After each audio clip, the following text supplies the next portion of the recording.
Adab yang kedua, adab meminta izin. Ya, meminta izin. Idza aradta dukhula ala ahadin fasta'din. Apabila engkau ingin masuk ke rumah seorang, maka mintalah izin. Ini penting. Ketika kita mau bertamu ke rumah teman, tetangga, kerabat, ya, maka hendaknya bagi kita izin terlebih dahulu. Jangan langsung masuk nyelonong saja.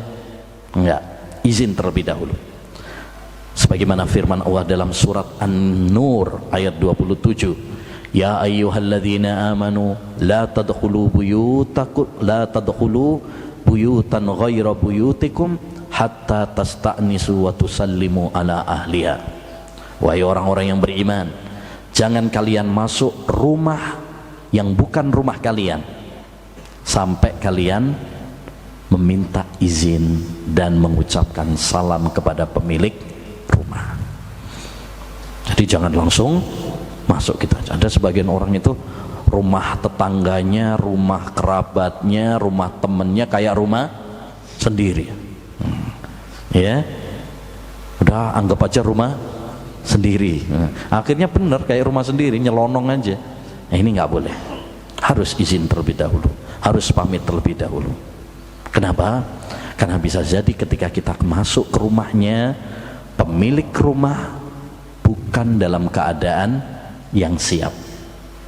Ya, mungkin dia masih terbuka auratnya, mungkin rumahnya masih berantakan, nggak ingin terlihat seperti itu dan lain sebagainya. Waqifan an yaminil bab aw yasarih. Ketika Anda bertamu, ya, kemudian meminta izin, berdirilah di sebelah kanan pintu atau kirinya. Jangan di depan pintu pas. Tapi apa? Hendaknya sebelah kirinya atau sebelah kanannya.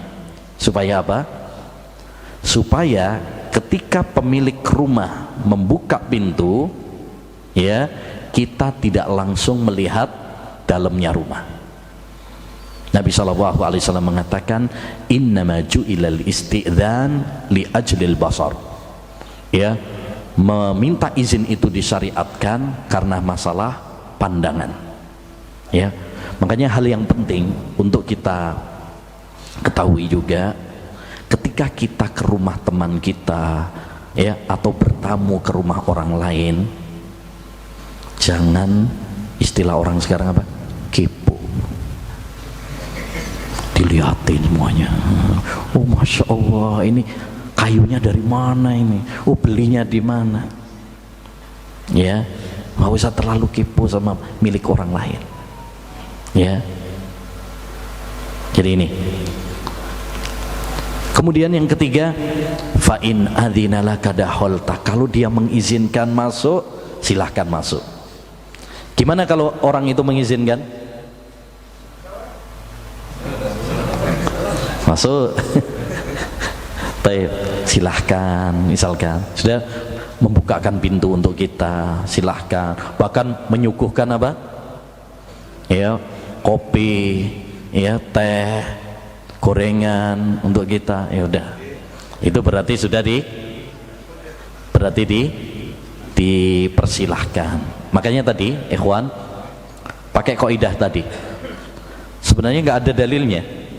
Sebenarnya tidak ada dalilnya dari Al-Quran dan Sunnah. Tapi apa? Dikembalikan kepada urf. Patokan minta izin, patokan memberi izin, itu dikembalikan kepada urf. Zaman dulu nggak ada minta izin itu pakai bel, karena belum ada bel. Tapi boleh nggak sekarang pakai bel? Boleh. Yaitu dikembalikan kepada tadi urf.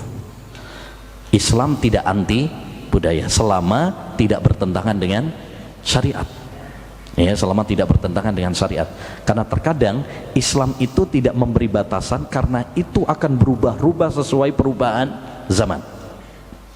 Contoh, Allah SWT mewajibkan kepada kita untuk memberi nafkah kepada keluarga kita.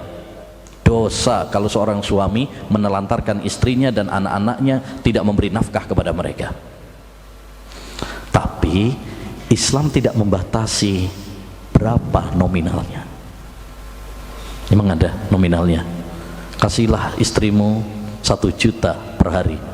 Woy, misalkan, kan nggak ada. Maka nominalnya dikembalikan kepada apa? Uruf, kembalikan. Mungkin uruf orang Bali berapa? 5 juta. Masya Allah. Nah, itu beda-beda. Zaman dulu dengan zaman sekarang beda. Antara kota dengan desa beda. Nah, itu makna dikembalikan kepada apa? Uruf, dalam hal-hal yang belum ada ketentuannya di dalam syariat. Demikian juga ketika kita minta izin, ketika pemilik rumah mengizinkan, itu dikembalikan kepada uruf. Urufnya orang kalau dia sudah membukakan pintu, mempersilahkan, berarti sudah mengizinkan. Kalau dia sudah seperti itu, silahkan Anda masuk. Wa in qila lakarji farji. Tapi kalau dikatakan kepadamu pulanglah, maka pulanglah. Kalau yang keluar ternyata anaknya, terus mengatakan, maaf, bapak lagi sakit misalkan, atau bapak lagi istirahat, berarti pulang. Jangan, pokoknya saya tunggu di sini sampai sembuh. Pura-pura aja bapak begitu, karena saya mau tagih hutang. Ya, enggak juga. Jadi jangan. Kalau memang itu sudah orang-orang kita sudah paham tuh. Kalau sudah ngomong seperti itu, berarti pertanda dia nggak mau ditemui. Ya.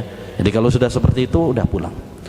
Dan pulang di sini kata para ulama dengan hati yang bersih, atau dengan hati yang legowo, lapang dada.